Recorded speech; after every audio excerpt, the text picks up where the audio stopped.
Hemophiliacs are cheering the court's decision. Shawn Nelson says he plans to see a lawyer and start preparing a case. A week ago, 20-year-old Shawn Nelson was optimistic. He just got married, and although he had AIDS, he felt like he could tackle the world. Like his friend, Ken Baxter is a hemophiliac. He contracted the AIDS virus the same way Nelson did, through tainted blood products. And he was one of the few that was willing to speak out about it, because so many hemophiliacs and people that have been contaminated other ways are not willing to speak out, especially hemophiliacs. Yeah. Because they don't want anybody to know they have AIDS. Baxter and Nelson met while trying to fight the same cause. Prior to 1985, health officials did not carefully screen blood products. Nelson wanted the federal government to acknowledge they made a mistake. Baxter plans to carry on the crusade alone. Well, this is about the 14th close friend I've lost.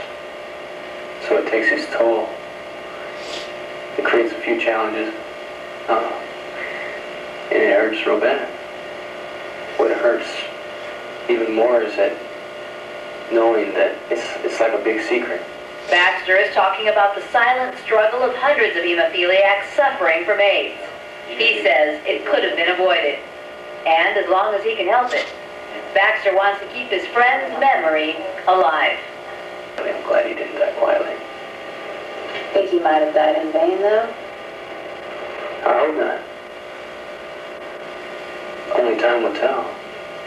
In Fresno, Denise Sador, the 10 o'clock news. I feel like I was cheated somehow in my life. And I would just personally like to know who was responsible for this, the destruction of my life. Well, first I would have to have a copy of my medical records, the shot records.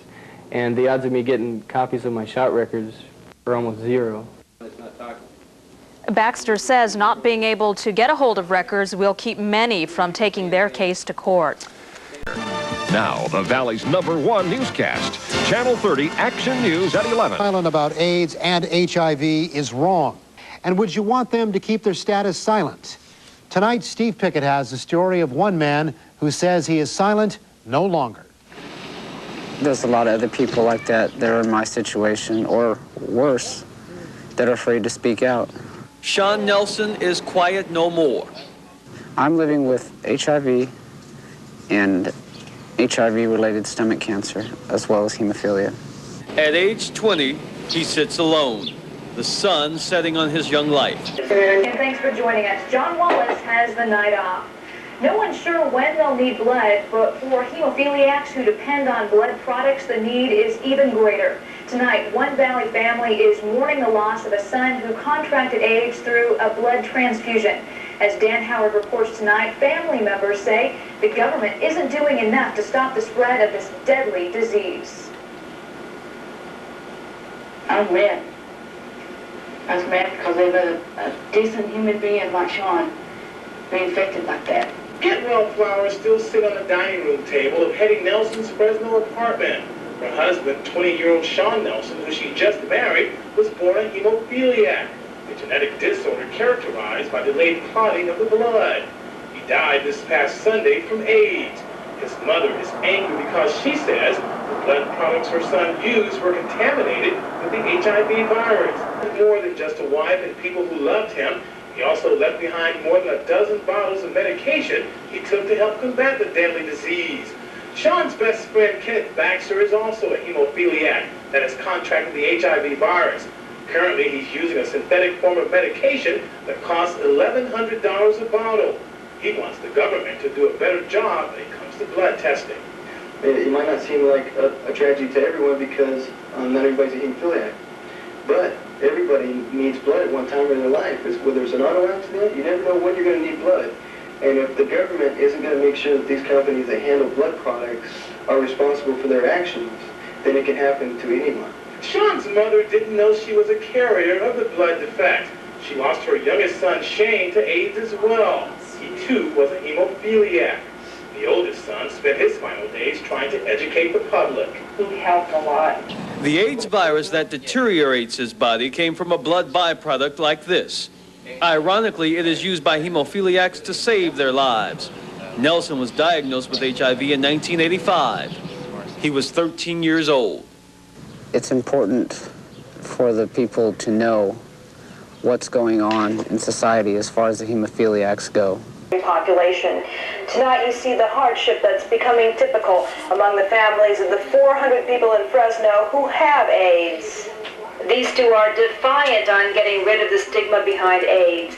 Ken Baxter wears a t-shirt that reads, "Nobody knows that I'm HIV positive."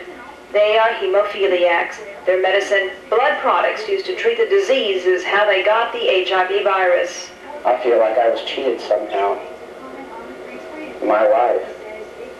And I would just personally like to know who is responsible for this, the destruction of my life. Shawn was interviewed in July. His life has since ended. He died Sunday from pneumonia, a complication brought on by AIDS. The family has no money to bury him. Since Shawn has done so much for so many other people, I'd just like, some people to do something for him. The financial hardship Shawn's family faces is typical of what happens to families when someone dies from AIDS. Now that AIDS is in the mainstream population, this hardship is becoming far too common. Resources are depleted. Any savings or whatever may have been depleted in helping to care for this person. And they may not have the money to bury them. Shawn is the 14th friend Ken has seen die the past 3 years. He'll be missed. He was willing to go out there and talk to people. He about HIV, and he had cancer, and he had a bald head, but he was willing to talk to people. He was willing to get out there. He's one of the few that are willing to do that because people are scared. I wish more people could see this and really open up against HIV and AIDS. And just knowing, please don't be scared to open up to other families that need your help.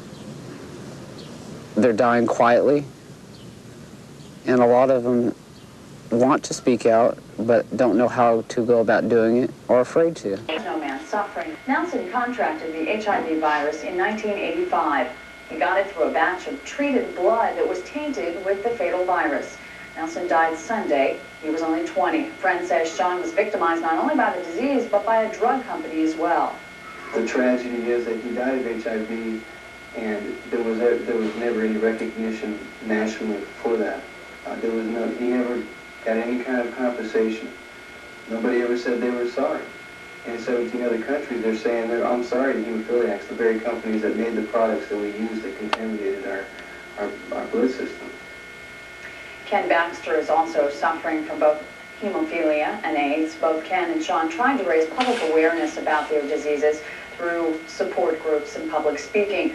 Shawn's funeral is scheduled for tomorrow, but his family doesn't have enough money to pay for it. Nelson says he is no longer afraid. Cancer and AIDS may take his life, but not his spirit. He wants answers, if not for him, at least for others. There's a lot of other people in my situation that are dying, like I am, that are afraid to stand up and say anything, ask a question. How? Who is responsible for this? In Fresno, Steve Pickett, Channel 30 Action News. For another friend of his who has died in a cloud of secrecy. The hemophiliac has HIV, the disease that leads to AIDS.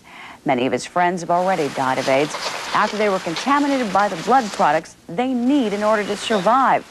Ken Baxter released balloons to mark the dead, including one solo balloon for a friend who just died. He says he wanted to mark this latest death to keep hemophiliacs from being the forgotten victims of AIDS. My way of saluting them, because that's probably the only salute that they'll get. Hemophiliacs with HIV due to contaminated blood products are dying silently like a loose balloon that pops in the sky. Nobody hears and nobody sees it happening. And I want to say goodbye to a friend of mine named Gilbert that died today. Baxter says the families of hemophiliacs often won't come forward to talk about the problem with AIDS and contaminated blood products. But he's hoping increased public awareness will force the companies who made the contaminated products to be held responsible. Baxter is asking anyone who wants information or who may be a hemophiliac with AIDS to call or write.